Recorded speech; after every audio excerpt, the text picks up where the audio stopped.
The Golden State Warriors are headed back to the Western Conference Finals.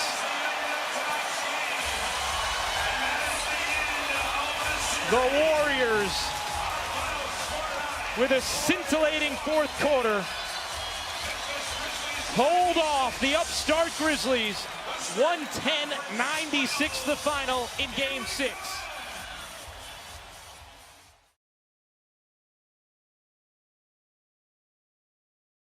The Memphis Grizzlies, a team that lost to the Warriors in 6 games last year, is the team we'll be talking about today. The Grizzlies are an exciting, young, hungry, and up-and-coming team who will only get better. And the Grizzlies are also one of the more polarizing teams because of their culture and some players. The Grizzlies are truly a one-of-one team. Now, if you haven't already, make sure you leave a like and subscribe. Turn on post notifications so you can get notified every time I upload a video if you haven't done that as well. And as always, if you have a team that you will want me to do next, make sure you leave it down below in the comment section. And let's get right into this video.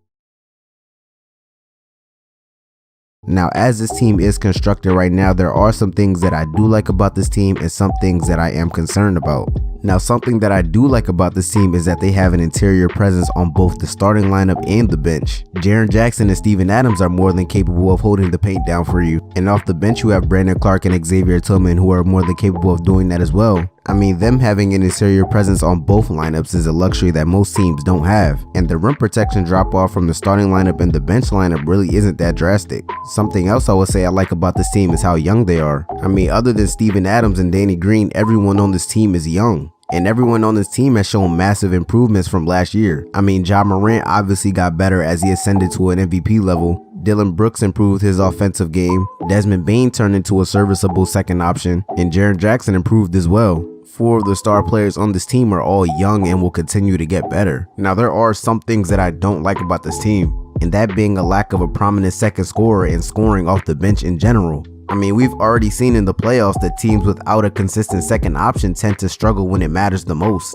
I mean, when you look at this team, who are you comfortable with being your second option? I mean, it can't be Dillon Brooks because he's already shown that he can be very inefficient and have tunnel vision at times. And he's also not that polished of a scorer yet. And yeah, I said Desmond Bane could be a serviceable second option, but notice how I said serviceable. I mean, yeah, he can be a very lethal shooter and score the ball sometimes. I still don't think that he's a polished enough scorer to be a prominent second option. And now going onto the bench, I feel as though losing D'Anthony Melton was a huge loss for them. I mean, he was a crucial part in their playoff run last year and now he's gone. And losing him takes away a much needed scorer off the bench. I mean, now you're left with Tyus Jones, who I feel as though is a great playmaker. I don't think that he can be a scorer off the bench. Zaire Williams is better utilized as a catch and shooter and isn't quite there yet as a scorer as well. I mean, I feel as though this will hurt them a lot as a lot of the playoff teams in the West next year will have deep benches. However, I do feel as though this is still a pretty good team as they stand right now. A great main guy with a good supporting cast that caters to his playstyle. Great rim protection and defense in general.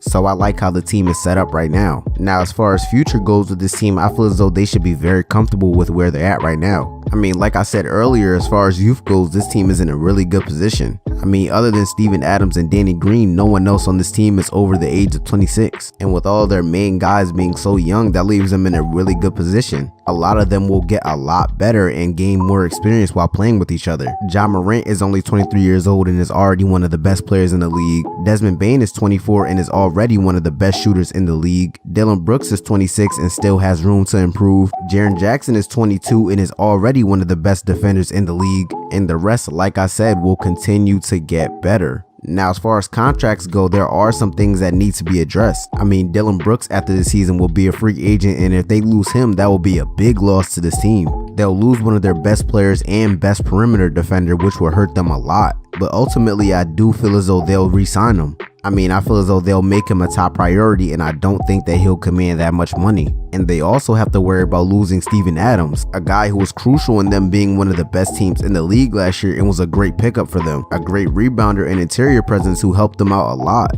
Losing him will be big as well. Now, unless he's willing to take a pay cut, then I don't see them resigning him. I mean, he's already making $17 million this year, so I don't think that they'll be willing to pay him that again. Now, if they do lose Steven Adams in free agency, then another guy that I would recommend signing would be Miles Turner.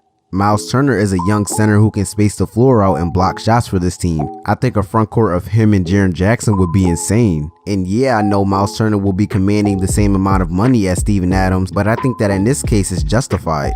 I mean, Miles Turner is the better player, he's younger, and I feel as though he can bring more to this team. And with Steven Adams' age, I think that he'll start regressing. So Miles Turner would be a really good pickup for this team. Now, one thing I did want to touch on with this team is the lack of discipline. In the playoffs this year, this team would have a bad habit of fouling too much and turning the ball over too much. So I think that a top priority for this team in the future should be to get veteran guys on low deals. One guy I would recommend getting would be Kevin Love, a guy who can stretch the floor out and has finals experience. And yeah, he may not be as good as he used to be, I still feel as though he can help this team out a lot. Another guy I would recommend them sign would be Harrison Barnes, another guy with finals experience who can stretch the floor out and be a veteran for this team. I mean, I feel as though Harrison Barnes can earn a starting spot on this team and slide right in at that 3 position. And another guy I would recommend them sign would be Al Horford. Al Horford is a guy who can stretch the floor out and play really good defense for this team, and he's also a veteran with finals experience. So I think that the Grizzlies' top priority next offseason should be to bring in vets on low deals. So as far as the future goes for the Grizzlies, I feel as though they have a pretty good future. Young, youthful team who will continue to get better, and guys who want to play on this team. But as far as the contract situation goes, this team obviously has a couple question marks. But at the end of the day, this team should feel good about their future. Now, as far as how I see this team performing next year, I feel as though they will perform pretty well. Now, obviously, I don't believe that they will finish as high as they did last year, but I still feel as though they will do really good. I think that this team will finish around the 4th or 5th seed. Now, yeah, that's a drop from the 2nd seed, but I don't think that that's a case of this team getting worse. I just feel as though the other teams in the West are getting better. I mean, Dallas, Minnesota, and Denver, all teams that were below the Grizzlies next year, I feel as though they'll be better than the Grizzlies. Dallas got better by adding Christian Wood, who I feel as though was a really good pickup for that team. Denver added some sneaky pieces who I feel as though will help this team a lot. And of course, they also have Jamal Murray and Michael Porter Jr. coming back next season. And obviously, Minnesota adding Rudy Gobert helps them out a lot. So Memphis will still be one of the better teams in the West, but I don't think they'll be as good as last year. They'll still be a very competitive team, and they'll obviously make the playoffs, but they just won't do as good as last year. Now, speaking on the elephant in the room, that would be Ja Morant. Ja Morant will continue to improve his game and get better and better and keep playing at an MVP level. He'll continue to be one of the most exciting young players in the league and lift this franchise, and this team will only go as far as Ja Morant takes them. So it's all in Ja Morant's hands. Will he be the savior of this franchise and continue to exceed expectations? We'll just have to see next season. So to end the video off, to give the Memphis Grizzlies an overall grade, I would give them a B. A young up-and-coming team will continue to get better, a team that has a very promising future, and this team will perform very well next season. And that is the Grizzlies outlook.